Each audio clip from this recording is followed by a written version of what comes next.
ንቃተ ህግ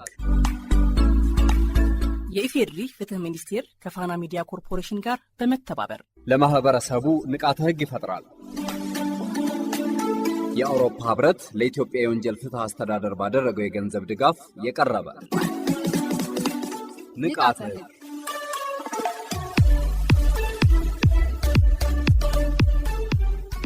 በዚህ ፕሮግራም የሚተላለፉ መልእክቶች የአውሮፓ ህብረትን አቋም ያንጸባርቃሉ ማለት አይደለም።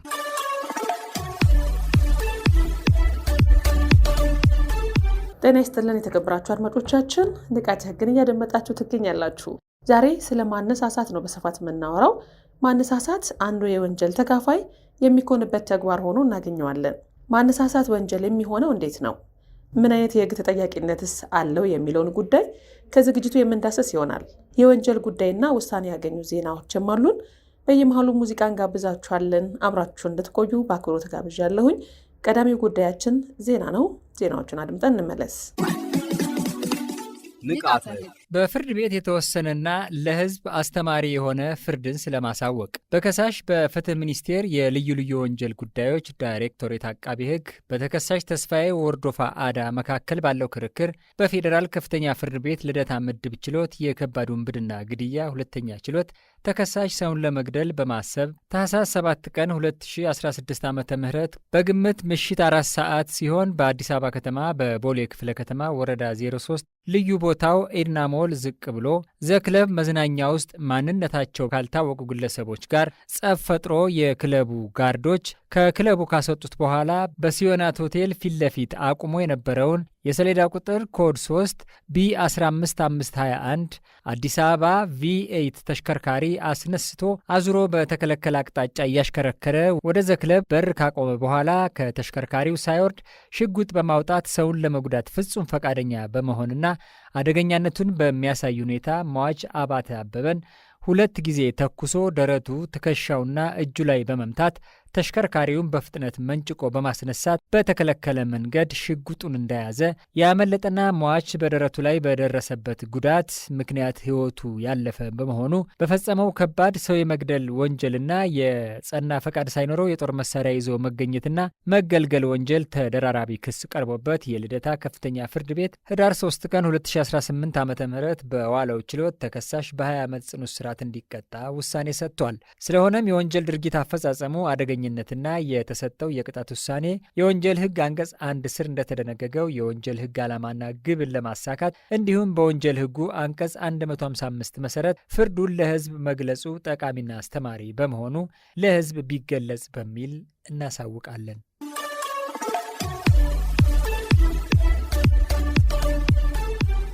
ሐሰተኛ ገንዘብን ለግብይት ያቀረበው ተከሳሽ በጽኑ እስራት ተቀጣ። ሀይረዲን እስማኤል የተባለው ተከሳሽ ለጊዜው ካልተያዙ ተባባሪዎቹ ጋር በመሆን መጋቢት 24 ቀን 2016 ዓ.ም በግምት ከቀኑ 11 ሰዓት አካባቢ ሲሆን በአዲስ ከተማ ክፍለ ከተማ ወረዳ 10 አጣና ተራ አካባቢ እፎይታ የገበያ ማዕከል የምድር ፎቅ የግል ተበዳይ ሱቅ ውስጥ የወንዶች የውስጥ ሱሪና የሴቶች የጡት ማስያዣ ሽያጭ ስራ ላይ እያለ ወደ ሱቁ በመሄድ ሳውዲ አረቢያ ነው የቆየ ነው፣ አሁን ገና ነው የመጣ ነው በማለት ሲያናግሩት እሺ ምን ፈልጋችሁ ነው ሲላቸው ኦሮሚያ ክልል ጅማ ከተማ ስለምንሄድ የወንድ የውስጥ ሱሪና የሴቶች የጡት ማስያዣ ፈልገን ነው ብለው በማናገር የ30 ሺህ ብር እየመዘገቡ ከመረጡ በኋላ የኢትዮጵያ ጥሬ ገንዘብ አልያዝንም፣ ለጊዜው የያዝነው የሳውዲ አረቢያ ድርሃም ነው፣ ባንክ ቤት ለመሄድ ሰዓቱ ስለመሸ የሽያጩን ገንዘብ በሞባይል ባንኪንግ እናስተላልፋለን በማለት ለማስያዣነት የሰጡት 19 ባለ 500 ኖት በድምሩ 9500 የሳውዲ አረቢያ ድርሃም ሐሰተኛ ሆኖ በመገኘቱ በፍትህ ሚኒስቴር የጠቅላይ አቃቢ ህግ ዘርፍ የኢኮኖሚ ወንጀል ጉዳዮች ዳይሬክቶሬት ጀነራል አቃቢ ህግ በፌዴራል የመጀመሪያ ደረጃ ፍርድ ቤት ልደታ ምድብ 12ኛ ወንጀል ችሎት በዋና ወንጀል አድራጊነት ተካፋይ በመሆን በፈጸመው ሐሰተኛ ገንዘብን ለግብይት ማቅረብ ወንጀል ክስ አቅርቦበት ክርክር ሲደረግ ቆይቷል። በክርክሩ ሂደትም የአቃቢ ህግ ማስረጃ ከተሰማ በኋላ ተከሳሽ እንዲከላከል ብይን ተሰጥቶ የመከላከያ ማስረጃ ያሰማ ቢሆንም መከላከል ባለመቻሉ አቃቢ ህግ ባቀረበው ክስ መሰረት የጥፋተኝነት ፍርድ በመስጠት የቅጣት ውሳኔ በማሳረፍ በ7 ዓመት ከ8 ወር ጽኑ እስራት እንዲቀጣ ሲል ወስኖበታል። ንቃተ ከዜናዎቹ ተመለስን። የተከበራችሁ አድማጮቻችን፣ ፍትህ ሚኒስቴር ከፋና ሚዲያ ኮርፖሬሽን ጋር በመተባበር የሚያቀርብላችሁ ሳምንታዊ ዝግጅታችንን ነው ያደመጣችሁ የምትገኙት። ወደ ዕለቱ ዋና ጉዳይ እናሻግራችኋለን። ስለ ማነሳሳት ወንጀል ነው የምናነሳው። ማነሳሳት ምንድን ነው የሚለውን ከዝግጅቱ እንሰማለን። የሕግ ተጠያቂነቱም ምን ድረስ ነው የሚለውን እንዲሁ የምናደምጥ ይሆናል። ኢዩኤል ሰይፈ እንደሚከተለው ያቀርበዋል።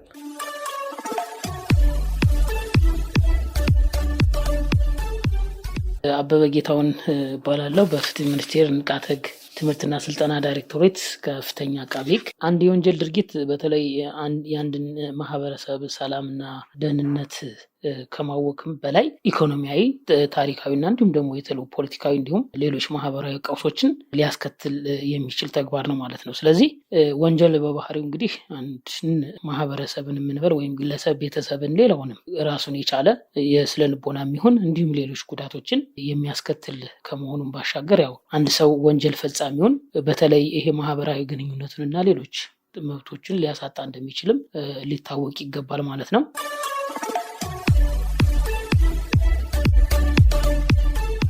ይህ የወንጀል ድርጊት አንድ ሰው ራሱን እንዲያጠፋ ማነሳሳትን የሚመለከት ነው። የማህበረሰቡን ሰላምና ደህንነትን ከማወኩም በላይ አንድ የወንጀል ድርጊት ማህበራዊ፣ ኢኮኖሚያዊና ፖለቲካዊ ቀውሶችን ያስከትላል። ወንጀል በተለያየ ምክንያት ሆን ተብሎ ወይም በቸልተኝነት ሊፈጸም ይችላል። ወንጀል እንዴት ነው የሚፈጸመው፣ በምን አግባብ ይፈጸማል የሚለውን ስንመለከት ያው በተለይ አንድ ወንጀል ነው ወይም ደግሞ የወንጀል ተግባር ተፈጽሟል ብለን ልንደመድም የምንችለው በወንጀል ሕጋችን ላይ በተለይ በአንቀጽ 23 ላይ የተቀመጡ ሕጋዊ ሆኖ የሚያስቀጣ ተግባር ፈጽሞ መገኘት ራሱን የቻለ ወንጀል ነው። ይህን ወንጀል ግን ተፈጽሟል ለማለት ደግሞ በመሰረታዊነት ወይም ደግሞ 3 ዋና የሆኑ መሰረታዊ ነገሮች ወይም ፍሬ ነገሮች መሟላት ይጠበቅባቸዋል ማለት ነው።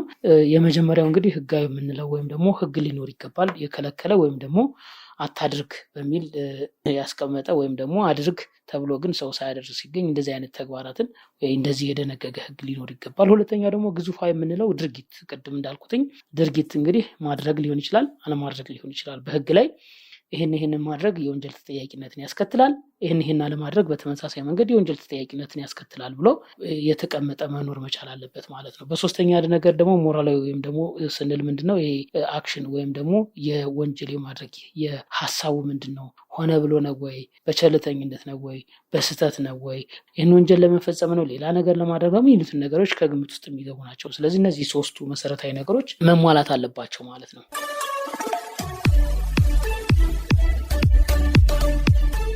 በ1996 ዓ.ም በወጣው የወንጀል ሕግ መሰረት የወንጀል ተግባር ናቸው ተብለው ከተቀመጡት መካከል አንዱ የግድያ ወንጀል ነው። የግድያ ወንጀል ከወንጀሎች ሁሉ ከፍ ያለና ወንጀሉ የተፈጸመበትን ሰው ሕይወት የሚቀጥፍ የወንጀል ተግባር ሲሆን በዚህ መረጃ በተለይ የመግደል አደራረግና የግድያ አይነቶች ምን እንደሆኑ እንመለከታለን። አንደኛው ማነሳሳት የሚባለው ነው። ማነሳሳት የወንጀል ተካፋይ የሚኮንበት ተግባር ነው። ማንም ሰው ወንጀል እንዲያደርግ አነሳሳ የሚባለው አስቦ ሌላውን ሰው በመጎትጎት፣ ተስፋ በመስጠት፣ በገንዘብ፣ በስጦታ፣ በማስፈራራት ወይም በማንኛውም ሌላ ዘዴ ወንጀል እንዲፈጽም ያግባባ እንደሆነ ነው። አንድ ሰው ማነሳሳትን በተመለከተ የወንጀል ተግባር እንዲፈጸም ካደረገ ያ ሰው በማነሳሳት የወንጀል ተጠያቂ ሊሆን እንደሚችል ያስቀመጠበት ሁኔታ አለ ማለት ነው።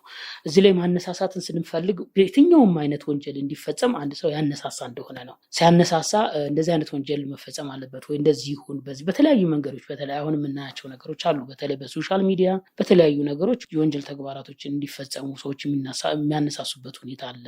እንደዚህ አይነት ተግባራቶች ሊፈጸሙ ይችላሉ። ይህን የማነሳሳት ተግባር አንድ ሰው ሲያደርግ የወንጀል ተጠያቂ የሚሆንበት ሁኔታ አለ ማለት ነው። ነገር ግን የወንጀል ተጠያቂ የምናደርገው ምንድነው? ቢያንስ ያነሳሳው ይህን ወንጀል ፈጽም፣ እንደዚህ አድርግ፣ እንደዚህ ስረቅ፣ እንደዚህ ሆኖ በዚህ ግባ ምናምን ብሎ እያነሳሳ ይህን አደርግልሃለሁ፣ እንደዚህ ሆናለሁ፣ እንደዚህ አግዝሃለሁ፣ እንደዚህ ደግፍሃለሁ የሚሉ ተግባራትን እያደረገ የኢኮኖሚ የሚሆን ሶሻል የሆነ ድጋፎችን አደርጋለሁ እያለ ወንጀል እንዲያደርግ እያነሳሳ ያ ሰው ቢያንስ ያንን ወንጀል ለማድረግ መሞከር መቻል አለበት፣ ሙከራ ላይ መድረስ መቻል አለበት የወንጀሉ ተግባር ማለት ነው። ስለዚህ አትሊስት አንድ ወንጀል በማነሳሳት ሰው ሊቀጣ ሲል የሙከራ ተግባር ላይ መድረስ መቻል አለበት፣ ያነሳሳው ተግባር ማለት ነው። ከዛ ባለፈ ግን ደግሞ ወንጀሉ ተፈጽሞ ሲገኝ ደግሞ በተመሳሳይ መንገድ ያው ቅጣቱ የተለያየ የሚሆንበት የሚቀጣበት ሁኔታ አለ ማለት ነው። ስለዚህ ማነሳሳት ምንጊዜም የሚያስቀጣ ወንጀል ሆኖ ግን ወንጀል እንዲፈጽም የተነሳሳው ሰው ቢያንስ ያንን የወንጀል ተግባር መሞከር መቻል አለበት ማለት ነው። በተረፈ ግን ሰውየው የፈለገውን ቅስቀሳ የፈለገውን ማነሳሳት አድርጎ ሰውየው ምንም አይነት ወንጀል ካልፈጸመ ካልፈጸመ እስከ ሙከራው ድረስ ካልሄደ ያ ሰው ወንጀል እንዲፈጽም እንደዚህ ብለህ ታራግሮ ነበረ ወይ እንደዚህ እያለ ሲያነሳሳው ነበረ ምናምን ብለን ዝም ብለን ክስ ልንመሰረት አንችልም። ቢያንስ ሰውየው የወንጀል ተግባሩን ለመፈጸም መሞከር መቻል አለበት ማለት ነው። ስለዚህ እስከዚህ ድረስ ነው ማነሳሳትን የምናየው ማለት ነው። በወንጀል ሕጋችን አንቀጽ 36 መሰረት አነሳሹ በወንጀል ሊቀጣ የሚችለው የወንጀል ድርጊቱ ቢያንስ ሙከራ ላይ መድረስ ያለበት ሲሆን በተጨማሪም ዋና ወንጀል አድራጊው የፈጸመው ወንጀል አነሳሹ ከፈለገው በላይ በሆነ ጊዜ አነሳሹ የሚቀጣው እርሱ እንዲፈጽም በፈለገው ወንጀል ወይም ይሆናል ብሎ ሊገምተው በሚችለው ወንጀል ብቻ ነው። እንግዲህ ከዚህ ከማነሳሳት ጋር በተገናኘ የሚነሳው ምንድነው? እኛ ጋር አሁን ባለው ሁኔታ ሞር እንደዚህ አይነት ነገሮች በእርግጥ የተለመዱ አይመስለኝም። አሁን ምናልባት እንግዲህ በተለይ ከዚህ ከሶሻል ሚዲያ ጋር በተገናኙ የዚህ አይነት ተግባሮች እንዲፈጸሙ ሊያደርጉ የሚችሉበት መንገዶች በጣም ሰፊ ነው። ሌላ ሰው ወይም ደግሞ ራስን እንዲገድል ማነሳሳትና መርዳት በጣም መሰረታዊ። አሁን በተለይ በዓለም ደረጃ እንደው ምናልባት የቅርብ ሁኔታዎች የሚያነሱ አንዲት እንግሊዝ ውስጥ ይሁን አሜሪካ ውስጥ ምንድነው ኤአይ የምንለውን እንትን በትምህርት ቤት ውስጥ ተማሪዎች ይጠሉኛል እንደዚህ ያደርጉኛል በሚል ሳቤ አማክራ ኤአይ የምንለው እንትንን እያናገረች ራስ እንዴት ማጥፋት ይቻላል፣ ራሴ እንደዚህ ላጥፋ ወይ እንደዚህ ከዛም ባለፈ ደግሞ ጓደኞቿ በቅርቡ ያሉ ሰዎች በሶሻል ሚዲያ ላይ እንደዚህ በእሷን በሚያገኙበት ማህበረሰብ አንቺ እንዴት እስከዛሬ ያለሽ ወይ አንቺ እኮ በዚህ ሰዓት ራስሽን ማጥፋት ነበረብሽ እንደዚህ አይነት ተግባራት ይፈጸሙና ራሷን የምታጠፋበት ሁኔታ አለ ማለት ነው። ስለዚህ አንዱ መንገድ እንግዲህ ራስን አንድ ሰው እንዲገድል ማነሳሳት አንዱ ይሄ ነው። ሌላው ምናልባት በቅርብ አሁን አንዳንዴ እንደ ምክር ሆኖ ይሄ እኮ እኔ ብሆን ማናቃቸው አሉ እንደዚህ አይነት ነገር ተግባር ተፈጽሞብኝ እንደዚህ አይነት ነገር ሆኖብኝ እኔ ብሆን ራሴን ነው ማጠፋ። በተዘዋዋሪ መንገድ ሌላን ሰው አንድ ሰው ችግሩን ሲያማክር አንድ ሰው እንትኑን ሲያደርግ በዚህ አይነት መንገድ የሚረዳ የሚናገር ሰው። ስለዚህ ይሄ ምንድነው ሰውየው ራስን እንዲያጠፋ ገዛ እያደረገለት ነው ማለት ነው። በጽሁፍ ወይ በእንትን በሶሻል ሚዲያ እንደዚህ ማድረግ አለብሽ እንደዚህ ማድረግ አለብህ እንዲህ መሆን አለብህ እንዲሆነህማ መኖር እኮ ማለት በጣም እንትን ነው የሚለው አይነት ነገሮችን ሳጀስት ወይም ምክር ሊሰጥ ይችላል። ስለዚህ እነዚህ ተግባራት የወንጀል ተግባር መሆናቸውን በተለይ በ1996 ዓ.ም በወጣው የወንጀል ሕግ ላይ በግልጽ ተቀምጧል ማለት ነው። ይህ ምን ማለት ነው?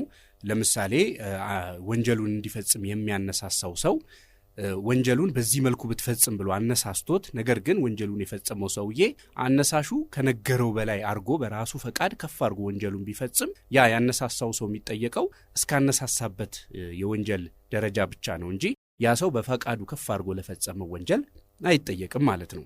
አንቀጽ 542 ንዑስ ቁጥር 1 ላይ የተቀመጠው ምንድነው? ማንም ሰው ሌላውን ሰው ራሱን እንዲገድል ያነሳሳ ወይም ደግሞ የረዳ እንደሆነ በወንጀል እንደሚጠየቅ አስቀምጦ ሲሆን፣ ስለዚህ ራስን የመግደል ሙከራ ተደርጎ ከሆነ በቀላል እስራት ሊቀጣ እንደሚችል፣ ወንጀሉ ደግሞ በዚህ በማነሳሳቱ ወይም ደግሞ ይህ ሰው ራሱን አጥፍቶ ከሆነ ደግሞ እስከ 5 ዓመት በማይበልጥ ጽኑ እስራት ሊቀጣ እንደሚችል በወንጀል ሕጉ ላይ በግልጽ ተቀምጧል ማለት ነው። የወንጀል ሕጋችን ላይ አንድ ነገር ልንገነዘብ የሚገባው ራስን መግደል ወይም ደግሞ ራስን ለማጥፋት መሞከር ወንጀል አይደለም። ከመሰረቱ በወንጀል ሕጋችን ላይ ቅድም ያልኩት ነገር እዚህ ላይ ሊመጣ የሚገባው አንደኛ ይሄ ወንጀል ነው ተብሎ በወንጀል ሕጉ ላይ መቀመጥ መቻል አለበት።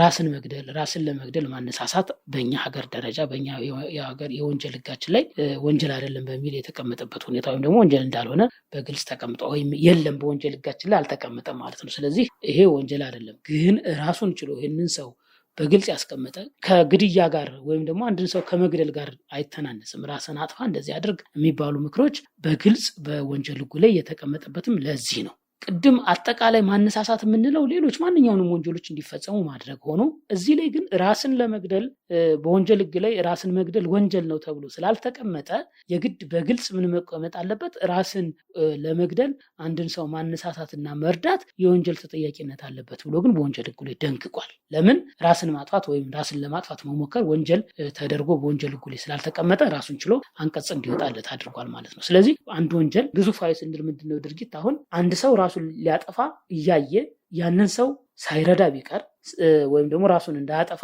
መከላከል ሲገባው እያየው ዝም ብሎ ቢሄድ ይህም ማለት ነው አልረዳውም፣ እርዳታ አላደረገም። አለመርዳቱ ራሱን የቻለ እንዲሞት እንደማገዝ ነው የሚቆጠረው። ስለዚህ ሌላም ሕጉ ላይ በተለይ በዚህ አለማገዝ አለማርዳት ወደ 375 ላይ ምናምን የምንላቸው ወደ 372 ላይ 572 ላይ ድዝ ላይ የተቀመጡ ነገሮች አሉ። ስለዚህ አንድ ሰው ራሱን ሊያጠፋ ሙከራ ሲያደርግ ወይም ደግሞ ዝግጅት ሲያደርግ ያን ሰው ራሱን እንዳያጠፋ መከላከል መቻል አለብን። በዚህን ሰዓት ማድረግ ያለብንን ነገር ያለብንን ተግባራት ሳናደርግ ዝም ብለን ራሱን እንዲያጠፋ ዝም ብለን እያየ ነው ከሆነ ራሱን እንዲያጠፋ እንዳገዝ ነው እንደረዳ ነው የሚቆጠር። በተለይ ከዚህ ጋር ደግሞ ተያይዞ ሊነሳ የሚችለው ሌላ ሰው ራሱን እንዲገድል ማነሳሳትና መርዳትን የሚመለከተው ነው። በአነሳሹ ላይ ወይም ደግሞ በረጂው ላይ ይወሰንበታል። ራሱን እንዲገድል የተነሳሳው ወይም እርዳታ የተደረገለት ለአካለ መጠን ያላደረሰ ልጅ ማለትም 18 ዓመት ያልሞላው ወይም በአእምሮ ህመም ወይም በእድሜ መግፋት የተነሳ ችሎታ ያልነበረው ሲሆን ደግሞ በአነሳሹ ወይም በረጂው ላይ የሚጣለው ቅጣት ይከብዳል። ራስን ማጥፋት ወንጀል አይደለም፣ ግን ራስን ሰው ሲያጠፋ አለማገዝ ወይም ደግሞ ራስን ሰው እንዲያጠፋ ማነሳሳት እና እንዲሁም እርዳታ የተለያዩ ነገሮችን በተለያየ መንገድ እርዳታ ማድረግ የወንጀል ተጠያቂነት አለበት። ያ ሰው እንግዲህ ሙከራ አድርጎ ከሆነ ራሱን ሲያጠፋ የሙከራ ተግባር ፈጽሞ ከሆነ በቀላል እስራት፣ በዛው ልክ ደግሞ ወይም ደግሞ ወንጀሉ ተፈጽሞ ከሆነ እስከ 5 ዓመት በሚደርስ ጽኑ እስራት ሊቀጣ ይችላል ማለት ነው። በዚሁ አንቀጽ ንዑስ ቁጥር 2 ላይ በተቀመጠው መሰረት ደግሞ ራሱን እንዲገድል የተነሳሳ ወይም ደግሞ እርዳታ የተደረገለት ለአካለ መጠን ያላደረሰ ልጅ ማለትም 18 ዓመት ያልሞላው ልጅ ወይም ደግሞ የአእምሮ ህመም ወይም ደግሞ በእድሜ መግፋት የተነሳ ችሎታ ያልነበረው ሰው ሲሆን አነሳሹ ወይም ደግሞ በረጂው ላይ የሚጣለው ቅጣት የሚከብድ ይሆናል ማለት ነው። ከባድ ቅጣት ነው የሚቀመጥበት ማለት ነው። ስለዚህ በዚህ መሰረት የተነሳሳው ወይም ደግሞ የተረዳው ሰው ራሱን ለመግደል የፈጸመው ተግባር በሙከራ ደረጃ የቀረ ከሆነ ከ5 ዓመት በማይበልጥ ጽኑ እስራትና ራሱን ገድሎ ወይም ደግሞ ገሎ ከሆነ ደግሞ እስከ 10 ዓመት በማይበልጥ ጽኑ እስራት የሚቀጣ መሆኑን አስቀምጧል። እዚህ ላይ ቀደም እንዳነሳ ነው ማንኛውም ሰው ራሱን እንዲገድል ራሱን እንዲያጠፋ የረዳ ሰው በሙከራ ደረጃ ከሆነ ያው ቀላል እስራት ሆኖ ግን ራሱን አጥፍቶ ከሆነ ደግሞ እስከ 5 ዓመት በሚደርስ ጽኑ እስራት ሊቀጣ እንደሚችል አስቀምጦ በንዑስ ቁጥር 2 ስንመለከት ግን ንዑስ ቁጥር 2 ላይ አንደኛ 18 ዓመት ያልሞላው ልጅ ላይ እንደዚህ አይነት ተግባር ተፈጽሞ ከሆነ የአእምሮ ችግር ያለበት ራሱን ማስተዋወድ እድሜው የገፋ ሰው ምንም ራሱን የጃጀ ወይም እንትን ማለት የማይችልን ሰው ደግሞ ራሱን እንዲያጠፋ የማነሳሳት ተግባር ወይም ደግሞ እርዳታ የሰጠ ሰው ከሆነ እስከ 5 ዓመት የሚደርስ ጽኑ እስራት ሆኖ ወንጀሉ ደግሞ እነዚህ ሰዎች ደግሞ የራሳቸውን ያጠፉ ከሆነ ደግሞ በሰውየው ባነሳሹ በረጂው ምክንያት ራሳቸውን አጥፍተው ከሆነ ደግሞ እስከ 10 ዓመት በሚደርስ ጽኑ እስራት ሊቀጡ እንደሚችል የወንጀል ሕጉ ላይ በተለይ በአንቀጽ 542 ንዑስ ቁጥር 2 ላይ በግልጽ ተቀምጧል ማለት ነው። ንቃተ ሶሻል ሚዲያ ላይ 18 ዓመት ያልሞላቸው ልጆች ገና ወጣቶች እንደዚህ አይነት ሶሻል ሚዲያዎች እንዲጠቀሙ የሚደረግበት ሁኔታ ስላለ ይሄ ደግሞ አንዳንዴ በተለይ በትምህርት ቤት አካባቢ በጣም ብዙ የመነቃቀፍ እንትን ማለት ነገሮች ይመጡና ወዳልሆነ ነገር ውስጥ ወዳልሆነ ውሳኔ ህጻናት ልጆች እድሜያቸው ያልደረሱ ልጆች ሊገቡ ይችላሉ። ስለዚህ እንደዚህ አይነት ነገር ውስጥ እንዳይገቡ በተቻለ መጠን ቤተሰብ ክትትል ሊያደርግ ይገባል። ሰው አሁን ባለው ሁኔታ ራሱን የቻለ ሰው ገብቶ እንደዚህ አድርግ ላይ ይችላል። ግን አሁን የተደረሰበት ቴክኖሎጂ ቅድም እንዳልኳችሁ በተለይ ኤአይ የምንላቸው እነዚህ አሁን አዲስ የዘመናዊ እንትኖች እንደዚህ አይነት ነገሮችን ሳጀስት ያደርጋል። ለምሳሌ አንድ ሰው ሰርች ቢያደርግ ወይም ደግሞ አሁን ኤአይን ቢጠይቅ ራስን የማጥፊያ መንገዶችን እስኪ ንገረኝ ብሎ ቢጠይቀው በግልጽ ዝርዝር አድርጎ ያመጣል። እንደዚህ ብታደርግ እንዲህ ብታደርግ ብሎ የሚሰጥበት ሁኔታ አለ። ስለዚህ እንደዚህ አይነት ነገሮች ላይ በተለይ ህፃናት ልጆች ወይም ደግሞ ወጣቶች የሚያደርጓቸውን ነገሮች ቤተሰብ ክትትል ሊያደርግ ይገባል። ሰው ብቻ አይደለም እንደዚህ አይነት አሁን ባለንበት ሁኔታ ሰው ራስን እንዲያጠፋ ሊያነሳሳ ሊረዳ አይችልም። ቴክኖሎጂው በራሱ እገዛና እርዳታ ሊያደርግ ስለሚችል ይህንን ቴክኖሎጂ ደግሞ ልንከሰው ልንቀጣው ልንለው አይችልም። ያለን አማራጭ ራስን እንደዚህ አይነት ተግባር ውስጥ ህጻናቶች ልጆች እንዳይገቡ ማንኛውም ሰው ወዛ አይነት እንዳይገባ የተቻለልን ጥረት በቤተሰብ ቁጥጥር ስር ያሉ ልጆች ክትትል ሊደረግባቸው ይገባል የምለው።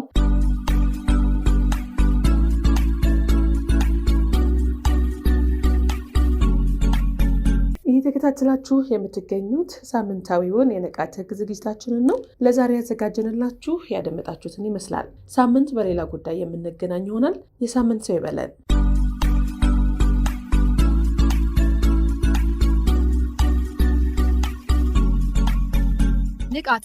ንቃተ ህግ የኢፌድሪ ፍትህ ሚኒስቴር ከፋና ሚዲያ ኮርፖሬሽን ጋር በመተባበር ለማህበረሰቡ ንቃተ ህግ ይፈጥራል። የአውሮፓ ህብረት ለኢትዮጵያ የወንጀል ፍትህ አስተዳደር ባደረገው የገንዘብ ድጋፍ የቀረበ ንቃተ ህግ።